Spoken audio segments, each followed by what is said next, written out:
আমাদের আজকে মিজান কাকু দেশে চলে যেতেছে। ওনার অবস্থা শারীরিক বহুত খারাপ। আল্লাহ সবাইকে দোয়া করবেন ইনশাআল্লাহ। আসলে কিছু করার নাই, মানুষের কখন যে কী হয়ে যায় আল্লাহ জানে ভালো।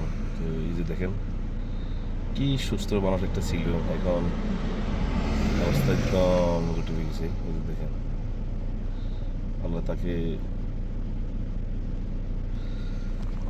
হেফাজত করুক, আমিন। এই দোয়া রইল ইনশাআল্লাহ। সবাই ভালো থাকবেন ইনশাআল্লাহ, দোয়া করবেন ইনশাআল্লাহ। কিছু করার না, আমি এয়ারপোর্টে পেয়ে যেতেছি, খুব কষ্ট লাগে।